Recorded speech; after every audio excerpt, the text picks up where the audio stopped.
by this time next year, the Ukraine-Russia conflict could be completely over. Israel-Hamas will always be going on, but the scale of the conflict could be over.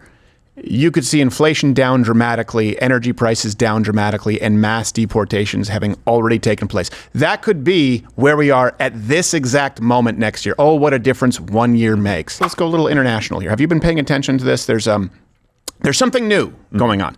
And Lane the Brain and I kind of agree, but kind of disagree a little bit. It does seem to me, and I'm curious to hear what you think, Joe Biden has just made a major step toward what could be seen as America almost engaging in war directly with Russia, or it's certainly crossing that line. And he's doing it right as his administration exits the White House. Do you think he's doing that to kneecap Donald Trump? And do you think that this actually could be a net positive because it gives Donald Trump leverage to end this war with more on the negotiating table? Comment below. There are different ways to look at sort of the fallout, but there's really only one way to look at the change that has taken place. So Sunday, former Vice President Joe Biden made this major change regarding the United States and their weapons and how they can be used in Ukraine. U.S. President Joe Biden has authorized Ukraine to use U.S.-supplied long-range missiles for strikes deep inside Russia.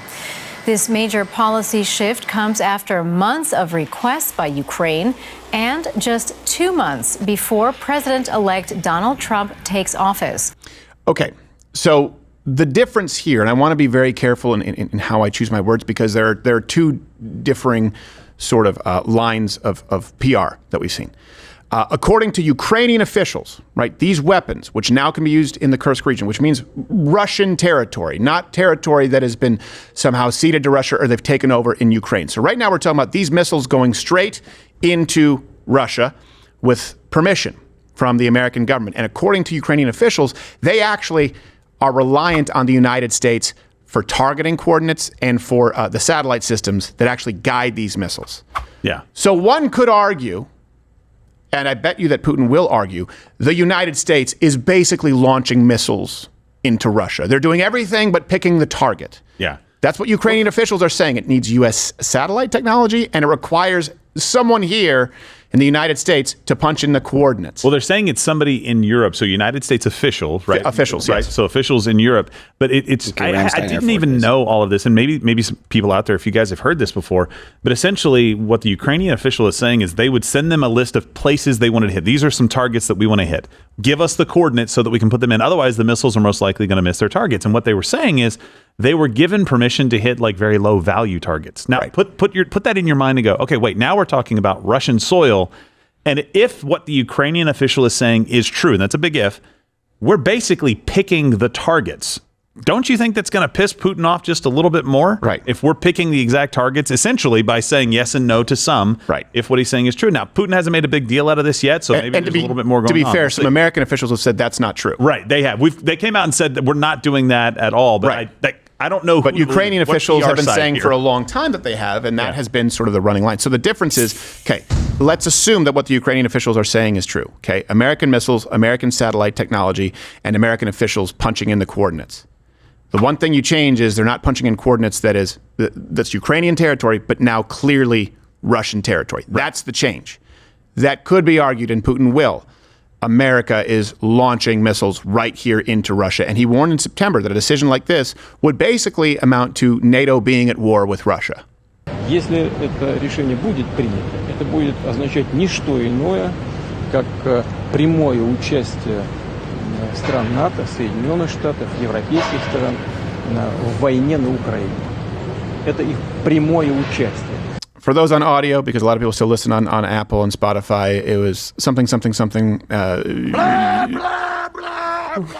Act of war, I have giant table to get back to. Now, this could have been, to be fair, again, a miscommunication, Biden having another senior moment. When he asked Ukraine to try using TOW missiles to Russia, he actually meant to ask Ukraine to use mistletoe in Russia. And that honestly would have been, it's the reason for this season. Go over there and squeeze his titty. Oh my gosh. Three's Company reimagined. But hey, really quickly, one point. The HIMARS system, I think, has a range of like 50 miles or something like this. The one that we're using now, the ATACMS, is 190 miles. So we've been doing kind of the same thing with the HIMARS system. Mm-hmm. But that's a very limited range. Very limited range. And usually within Ukraine, right? So that is a key point to remember. There's a lot going on here that I don't think people are paying attention to on the outside, just going like, these are missiles that we give them. No, we're a lot more involved than probably we want to be, according to the Ukrainian officials. It's not just sending them tanks. Right. It's being far more involved in guiding the missiles and our technology. And Putin would, look, you can still understand that this is probably not the best idea, and also agree with the fact that Putin shouldn't have been marching into Ukraine. Can you hold those positions? Right. And can you also hold the position that Putin shouldn't have marched into Ukraine, but also acknowledge that, a huge minority, but still huge portion of those people in these areas of Ukraine are ethnic Russians, speak Russian. Can you acknowledge that it's one of those areas that, look, he's using it as an excuse, but to act as though there's no understanding as to why Putin would have, an axe to grind here, and it's the same as Poland, and it's the same as other NATO nations, I just think is disingenuous. And you're going to have to be honest about this if you want this conflict to end in anything other than complete decimation. So some people are celebrating this announcement. You have Alex Soros saying, this is great news. Then you have others decrying. Portfolio. Yes. Like Marjorie Taylor Greene saying that this is World War III. It's imminent, on his way out of office. Joe Biden is dangerously trying to start World War III by authorizing Ukraine the use of U.S. long-range missiles into Russia. So let me ask you this. What do you think this means? And where do you think this puts Donald Trump? Again, these missiles now are going to be used largely in Russia's, the Kursk region, which is definitively Russian territory. Ukraine occupies that territory right now. It becomes murky because it's war. Something else that is also very interesting is about 11,000 North Korean soldiers were deployed to Kursk.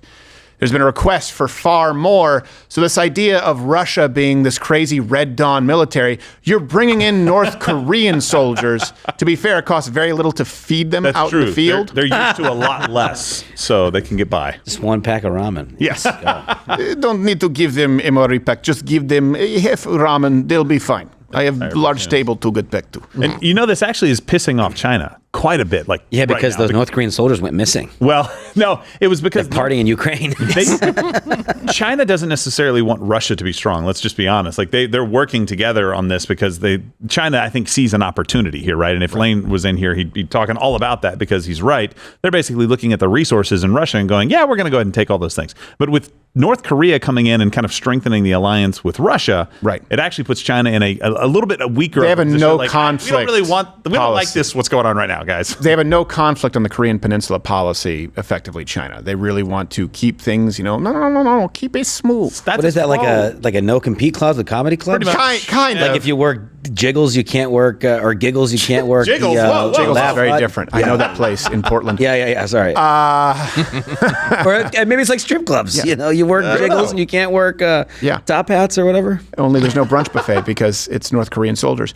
And where we are at this point, too. I'm sorry, they're hungry. China is going to say, okay, Russia, but you know what? This isn't really worth being at war with all of NATO.